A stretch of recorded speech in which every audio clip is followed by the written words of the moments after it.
Tá vendo esse livro aqui? Isso aqui não foi bibliografia pra Barbie. Olá, pessoas do meu coração! Hoje a gente tá aqui dando continuidade à série de clássicos intitulada Eu Li pra que você não precisasse ler. E nesse caso, realmente não leiam. Não precisa, tá? Não precisa passar essa raiva. Hoje eu trouxe Lucila, do José de Alencar, pra comentar e falar sobre nesse vídeo. E eu tenho muita coisa a comentar, gente. Muita coisa a comentar. Quem me acompanha nas outras redes, inclusive, caso você não seja uma dessas pessoas, passe a ser, porque tá tudo linkadinho aqui na descrição. E eu comento muito mais as minhas leituras lá em tempo real, né? Pra vocês. Então, além de você já saber tudo que vai vir aqui pro canal, porque passa por lá primeiro. Então, se você já tá por lá, você sabe o quanto eu passei raiva com esse livro. Ele é um livrinho minusclinho, tá? Ele tem 140 páginas e eu demorei coisa de 2 semanas pra ler, porque era completamente impossível. Então, se vocês viram um outro vídeo dessa série, vocês já estão acostumados com esse formato. Primeiro eu vou contar a história inteirinha, tá? Eu vou contar toda a história do livro, depois a gente entra por uma parte mais de análise com contexto histórico e as minhas opiniões propriamente ditas. Então, um vídeo completão, exatamente pra você não ter que passar pela mesma tortura que eu passei. Então, vamos lá. Lucila, do José de Alencar, foi publicado em 1862, então a gente tem ali mais de um século de gap, né, pra nossa história. E eu já adianto pra nossa história, não, pro nosso mundo contemporâneo, eu já adianto pra vocês que a minha resenha vai ser bem anacrônica. O que quer dizer... Anacrônica não, anacronista, né? Não sei qual dos dois é certo, acho que é anacrônica. Enfim, o que quer dizer que eu vou estar com olhos contemporâneos julgando esse livro daqui, tá bom? Muitas pessoas acham que isso é errado, mas isso influencia completamente a minha experiência como leitora, porque o mundo retratado aqui não é o mundo em que nós vivemos hoje em dia. Então eu vou sim falar de todas as problemáticas que existem aqui em relação a isso, ao tempo que passou e como isso indica que a gente evoluiu como sociedade. Às vezes parece que não, mas a gente evoluiu como sociedade. Então vamos lá, o livro é protagonizado e narrado pelo Paulo, que é um advogado que se mudou recentemente para o Rio de Janeiro e quer conhecer a corte, né, como eles chamam, que é a alta sociedade do Rio, a alta sociedade carioca. Então ele tinha um coleguinha lá que chamou ele para uma festa, se não me engano foi o Sá, né, foi o Sá? Acho que foi o Sá. Porque não tem muitos personagens altamente relevantes nesse livro, tá? A maior parte da história se passa entre ele e a Lúcia, né, que dá título à história. Então, quem são as outras pessoas pode ficar um pouco nebuloso. Mas enfim, ele é convidado pelo Sá para essa grande festa e lá ele conhece a Lúcia, né? Que inicialmente ele tem uma visão dela como uma jovem muito meiga e doce, angelical. E então ele comenta sobre isso com um colega dele e descobre que na verdade ela é uma prostituta, que o próprio colega dele já foi um amante da Lúcia e rolam uns boatos de que ela é meio temperamental e ela cansa das pessoas depois de um tempo, enfim, essas coisas. E aqui a gente já entende um dos pontos que fez esse livro ser revolucionário e, consequentemente, um clássico, que é trazer uma prostituta em um local de mocinha, né? Ela é a mocinha, ela é o interesse romântico, ela não é a vilã, sabe? Então, aqui a gente tem uma coisa realmente interessante, realmente, que foi revolucionária na época. Enfim, ele vai visitar a Lúcia, começa ali, né, a ter um romancezinho com ela e tal, e chega, e o relacionamento deles é completamente conturbado, todo errado. Aí chega um outro evento, que tem o mesmo Sá, tem as esposas, tem algumas outras pessoas, e a Lúcia foi convidada, contratada, né, pra esse evento, pra meio que expor o próprio corpo, pra ficar lá nua sendo bonita por algum tempo durante a festa. E aí o Paulo não gosta, fica putaço, aí ele sai, porque ali ele tem uma visão diferente sobre ela. Nesse momento, não é como se fosse a Lúcia dele, a Lúcia por quem ele está se apaixonando, a mulher doce e... não vou dizer ingênua, porque né, já é um exagero, mas enfim, a mulher quase santa que ele idealizou sobre a imagem dela. Porque a Lúcia já era uma prostituta quando ele a conheceu. Então não é que ela passou assim, ela já era. Ele que não conhecia ela direito, sabe? Mas ela, enfim. Aí ele fica com raivinha e vai embora. Aí a Lúcia, ela também tá apaixonadinha e tal. E ela vai, se arrepende, pede desculpas. Oh meu Deus, quanto drama e não sei o que. E passa. Aí tem outros episódios por aí difíceis de você entender, como não de entender, mas de você ler. Por exemplo, tem um momento em que eles estão brigados e aí o Paulo dá a entender, assim, num local que eles estão, acho que é no teatro, que ele vai sair dali com uma outra prostituta. E aí o que acontece? Ele não sai, na verdade, ele não sai com a menina, ele vai pra casa da Lúcia e fica esperando ela. E ela não aparece.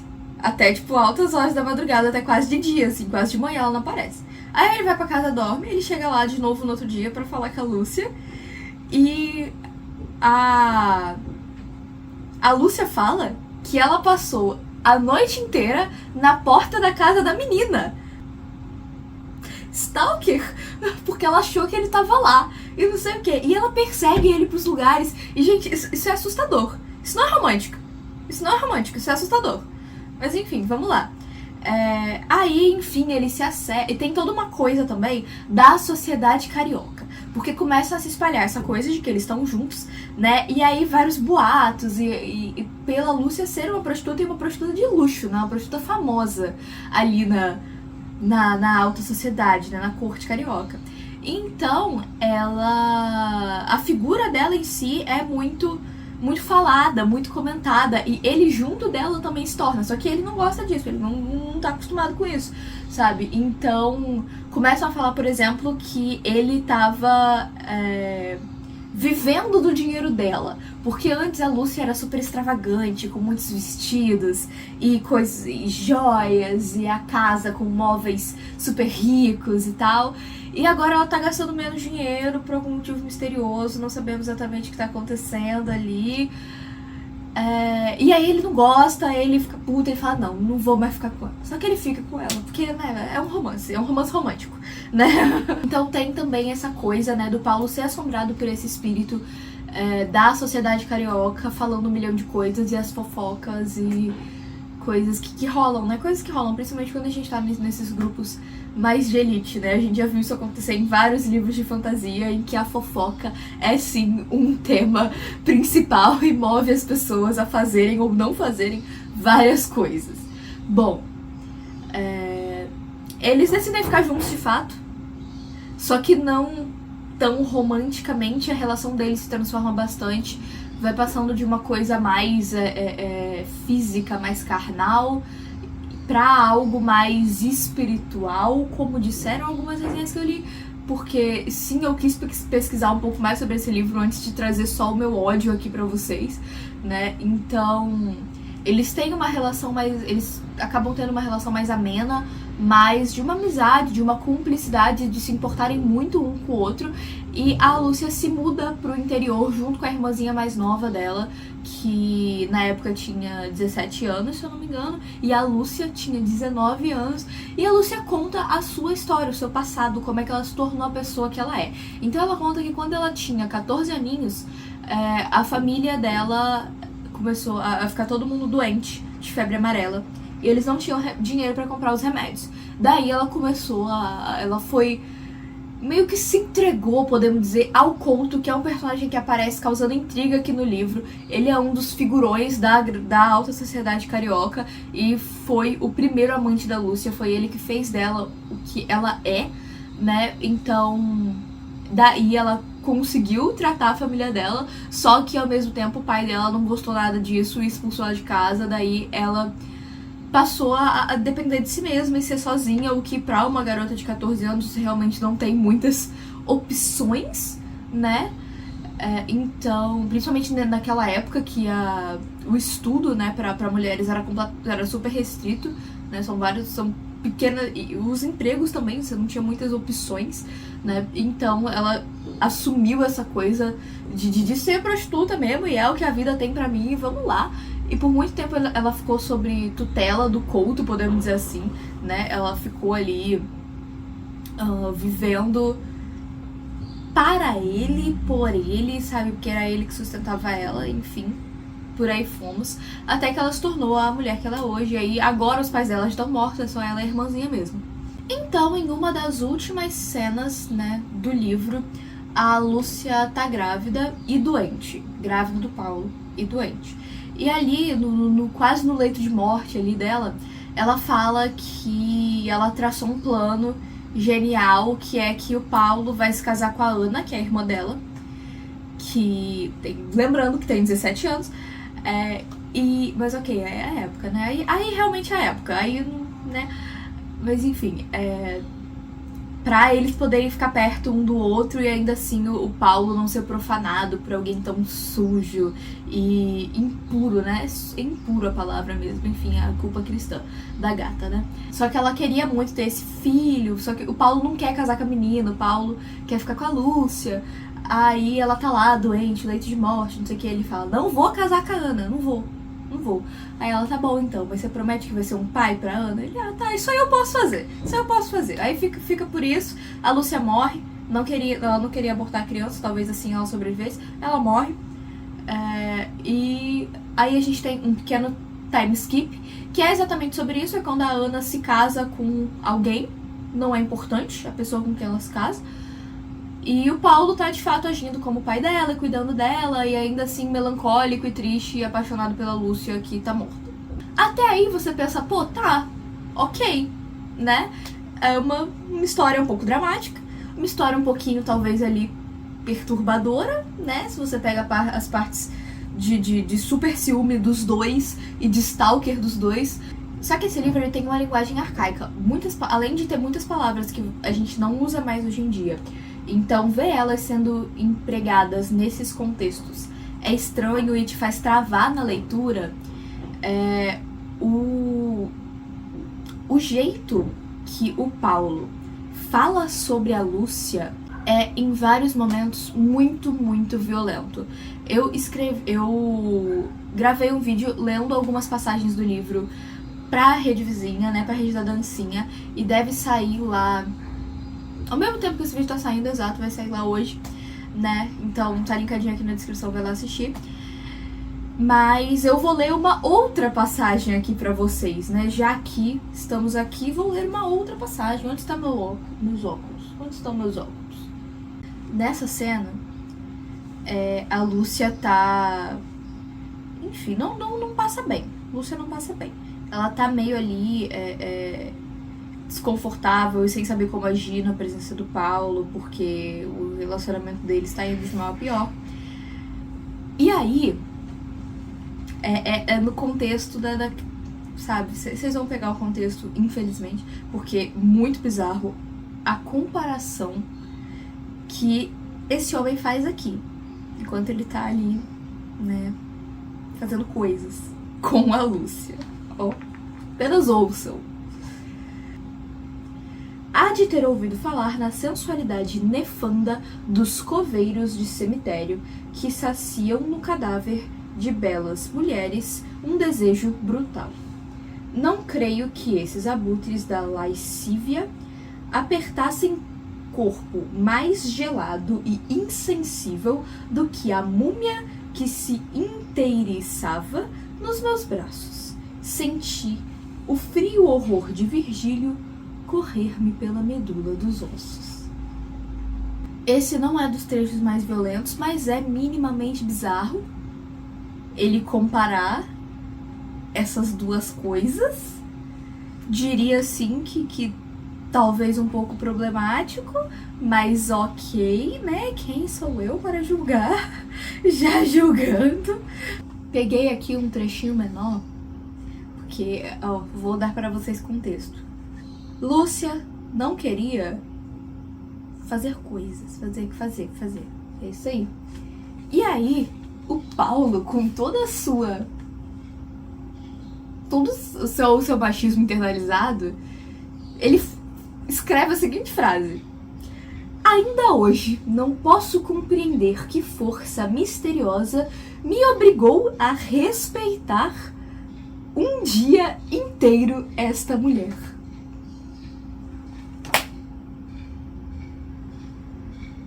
Vocês entendem que ele tá querendo dizer que respeitar a vontade da Lúcia, ou no caso a desvontade, é assim, um favor, torna ele assim uma pessoa incrível, maravilhosa pro ser humano.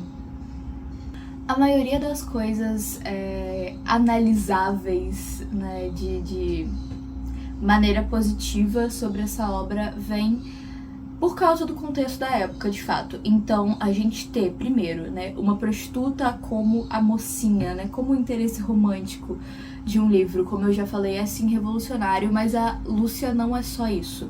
Diferente de várias outras mulheres escritas por homens, ela é uma personagem multifacetada, complexa, né, que tem seu backstory apresentado. Inclusive, pra mim, essa foi a melhor parte do livro. Infelizmente, ela dura, 3 páginas. Mas ela foi a melhor parte do livro pra mim. Conhecer o backstory da Lúcia. Talvez, se essa história toda tivesse sido narrada por ela, tivesse sido muito melhor.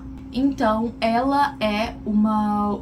Querendo ou não, ela é uma mulher que vive do próprio trabalho, que vive de si mesma e que não depende de homem nenhum. Mesmo que ela tenha o Paulo como amor da vida dela, em nenhum momento ela foi sustentada por ele. Ela conseguiu conquistar a própria independência de uma maneira que a sociedade julga e aponta muito pra ela, mas ainda assim ela é a nossa heroína. Então, nesse livro, o José de Alencar coloca essa figura que teve, querendo ou não, uma ascensão social, né, como algo talvez até desejável, podemos dizer assim. Não desejável no sentido sensual, mas desejável no sentido de inspirar e questionar o papel da mulher na sociedade. Porque a Lúcia se bastava, sabe? A Lúcia sempre se bastou. E o romance dos dois foge um pouco do que era, né, o romance da época, com toda essa coisa casta, né, toda essa coisa pura. O romance dos dois não era nada puro nem nada casto. Eu acho que eu vou vender a minha edição. Ela tá com vários comentáriozinhos a lápis, caso você se interesse em saber dos meus surtos, né, ao longo da leitura. Mas é aquilo, gente. Preparem-se para um show de misoginia e um final cheio de culpa cristã.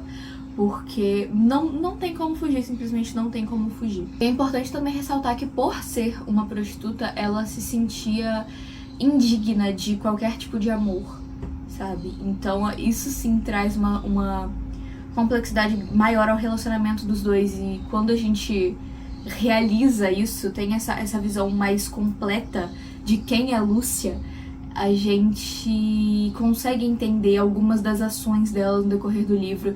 E talvez uma releitura daqui a um tempo com... Mentira, eu não vou reler esse livro. Mas talvez revisitar essa história daqui a um tempo com essa visão deixasse um pouco melhor, sabe? Deixasse um pouco menos pior.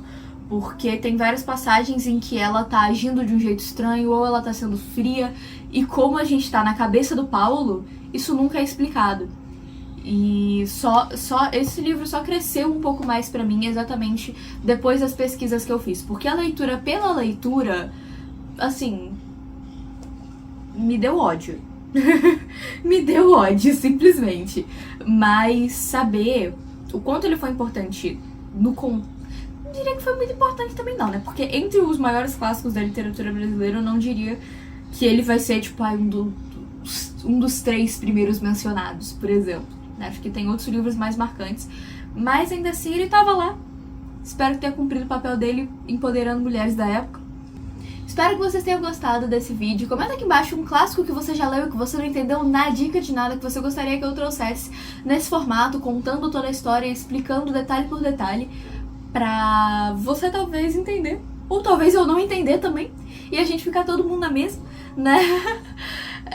Não esqueça de deixar o like aqui embaixo, se inscrever nesse canalzinho lindo. Se for fazer alguma comprinha, usa o meu link da Amazon. E se você quer ler algo muito mais leve, muito mais suave, muito mais apaixonante, tenho 2 contos meus aqui na descrição. Em breve teremos 3, quem segue nas outras redes já sabe sobre isso. Mas vai lá ler, se divertir, se encantar um pouquinho. E aqui do lado eu vou deixar uma playlist e o último vídeo que saiu do canal. Não precisa ir embora, a gente tem muito conteúdo nessas galáxias. E eu vejo vocês no próximo vídeo. Tchauzinho!